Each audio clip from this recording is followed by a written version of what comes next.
इस वीडियो में हम आपको दिष्ट धारा जनित्र पढ़ाएंगे। इसी को हम बोलते हैं दिष्ट धारा डायनामा भी बोलते हैं।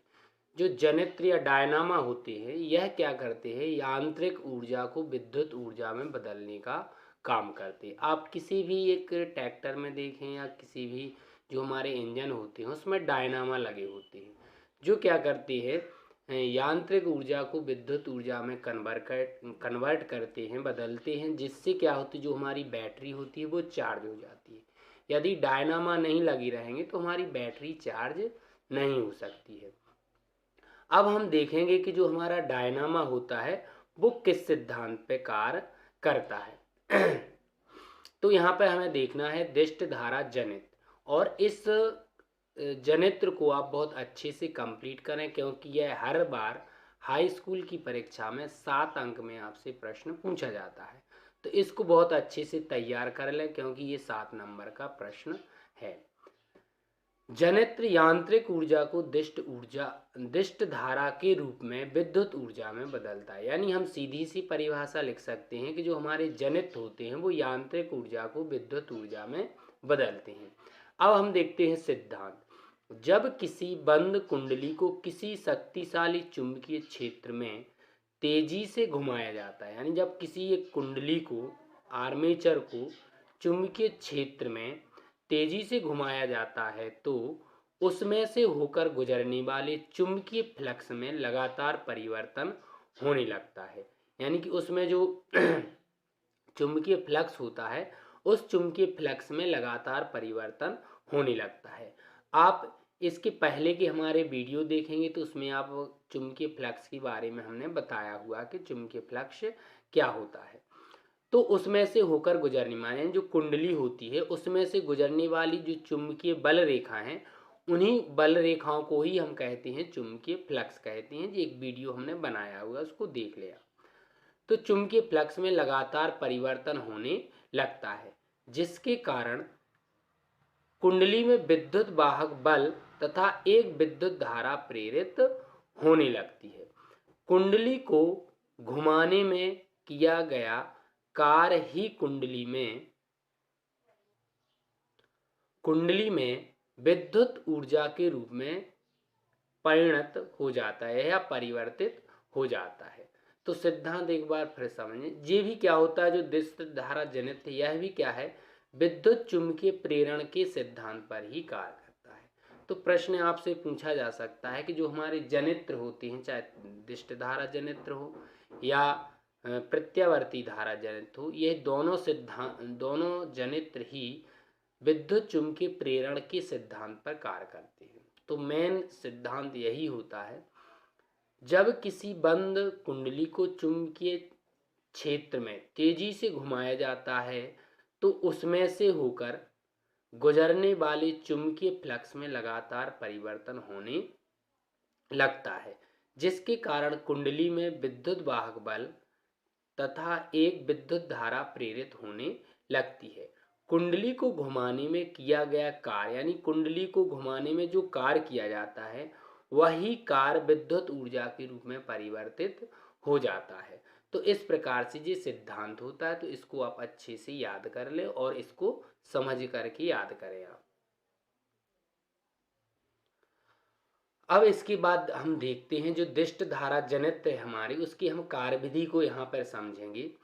आप चाहे प्रत्यावर्ती धारा जनित्र देख लें या दिष्ट धारा जनित्र देख लें, उसमें क्षेत्र चुंबक, आर्मेचर और आपके जो ब्रुश होते हैं उनकी संरचना तो एक ही प्रकार की होती है। केवल उनके जो वलय होते हैं, जैसे यहाँ पे हमने पी और क्यू नाम दिया हुआ है वलय को, और प्रत्यावर्ती धारा में जो वलय होते हैं वह क्या होते हैं, सर्पी वलय होते हैं। यानी एक पूरा रिंग होता है, पूरा रिंग होता है, लेकिन यहाँ पर क्या होता है, पूरा रिंग नहीं होता है। माने रिंग को हम क्या करते हैं, बीच से यदि काट देते हैं तो जो दो अर्धचंद्राकार संरचना बनती है उसको हम बोलते हैं विभक्त वलय। तो इनको हमने नाम देते हैं क्या, विभक्त वलय। तो यहाँ पे हम समझते हैं कि एन एस जो हमारे जो ध्रुव हैं, ये क्षेत्र चुंबक के क्या होते हैं, ध्रुव होते हैं। इनके बीच में हमारी ए बी सी डी एक कुंडली रखी हुई है जो तांबे के तार को लपेट करके एक आयताकार कुंडली बनाई जाती है। इसको आर्मेचर या कुंडली भी कहते हैं। और इसकी घूर्णन की दिशा दिशा जो होती है वो दक्षिणावर्त दिशा में होती है।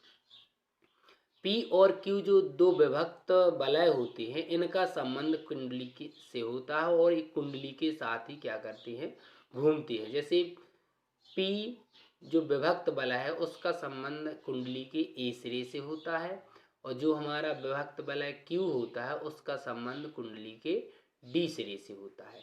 एम और एन दो क्या होते हैं, बुरुष होते हैं, जिनका एक सिरा क्या होता है, विभक्त वलय के संपर्क में रहता है और दूसरा सिरा बाह्य परिपथ से जुड़ा हुआ होता है। तो इस प्रकार से जी हमारे क्या होता है, दिष्ट धारा जनित्र का चित्र होता है।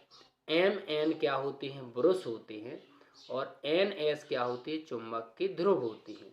पी क्यू क्या होते हैं, विभक्त वलय होते हैं, और ए बी सी डी क्या होती है, कुंडली होती है। तो इसको हम एक संकेतांक के रूप में भी यहाँ पर लिख सकते हैं, जिससे क्या है, जो पढ़ने में और समझने में क्या होती है, सहूलियत होती है। अब हम इसकी देखेंगे संरचना क्या होती है। तो चित्र को आप देखते जाओ और चित्र के माध्यम से ही क्या है, संरचना को समझेंगे तो संरचना आपको बहुत जल्दी समझ में आ जाएगी। तो यहाँ पर हम देखेंगे दिष्ट धारा जनित्र की संरचना। तो दिष्ट धारा जनित्र की संरचना में चार भाग होती हैं, जहाँ पर हम देख रहे हैं क्षेत्र चुंबक है, आर्मेचर है, विभक्त वलय है, और चौथा जो भाग होता है वो होता है क्या, बुरुष होता है। सबसे पहले हम देखते हैं क्षेत्र चुंबक। यह एक शक्तिशाली चुंबक NS होता है। इसका कार्य शक्तिशाली चुंबकीय क्षेत्र उत्पन्न करना होता है, जिसमें क्या होती है, कुंडली घूमती है। तो हमारा जो क्षेत्र चुंबक होता है उसके NS जो ध्रुव होते हैं उसमें के बीच में क्या होती है, कुंडली घूमती है।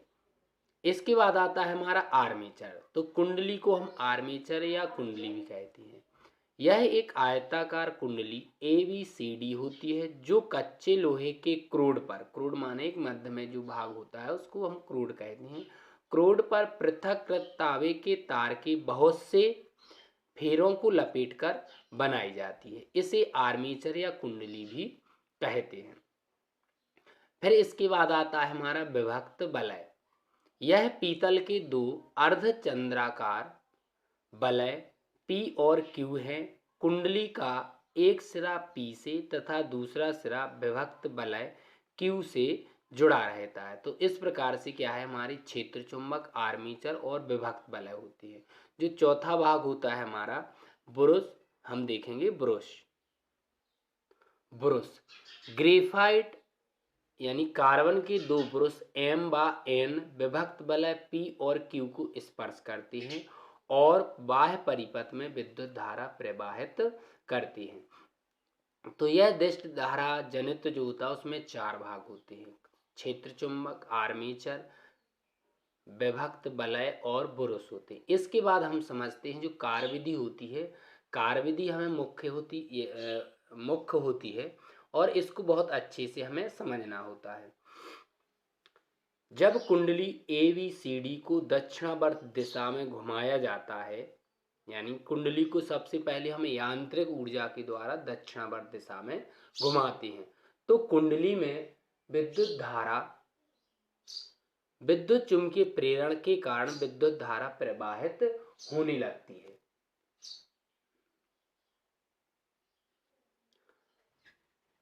तो विद्युत चुंबकीय प्रेरण के कारण विद्युत धारा प्रवाहित होने लगती है, जिसे प्रेरित विद्युत धारा कहते हैं। विद्युत धारा की दिशा फ्लेमिंग के दाएं हाथ के नियम से ज्ञात की जा सकती है। तो क्रिया विधि में हमें सबसे पहले क्या करना होता है कि यांत्रिक ऊर्जा के द्वारा हम क्या करते हैं, कुंडली को NS ध्रुवों के मध्य, जो क्षेत्र चुंबक के NS ध्रुव होते हैं उनके मध्य हम क्या करते हैं, उसको दक्षिणावर्त दिशा में घुमाते हैं, जिससे चुंबकीय प्रेरण के कारण कुंडली में धारा प्रवाहित होने लगती है, जिसे हम प्रेरित विद्युत धारा कहते हैं। और प्रेरित विद्युत धारा की दिशा फ्लेमिंग के दाएं हाथ के नियम से हम ज्ञात करते हैं। जब आयताकार कुंडली ABCD चुंबकीय क्षेत्र में घुमाई जाती है तो कुंडली से गुजरने वाले चुंबकीय फ्लक्स में परिवर्तन होता है। तो कुंडली में विद्युत चुंबकीय प्रेरण के कारण प्रेरित धारा उत्पन्न हो जाती है।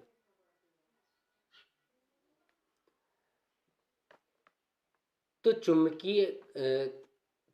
विद्युत चुंबकीय प्रेरण के कारण प्रेरित धारा उत्पन्न हो जाती है।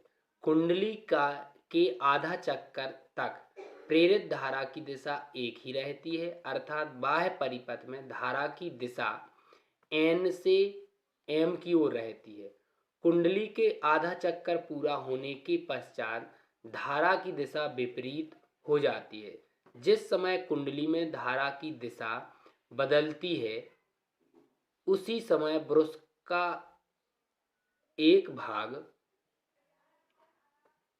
तो कुंडली का जो आधा चक्कर पूरा होने के पश्चात धारा की दिशा विपरीत हो जाती है। जिस समय कुंडली में धारा की दिशा बदलती है उसी समय ब्रश का संबंध एक भाग से कटकर दूसरे भाग से हो जाता है और बाह्य परिपथ में धारा की दिशा सदैव एक ही ओर बनी रहती है, अर्थात बाह्य परिपथ में दिष्ट धारा हमें प्राप्त होती रहती है। तो इस प्रकार से क्या होता है, जो हमारा दिष्ट धारा जनित्र होता है वो कार्य करता है।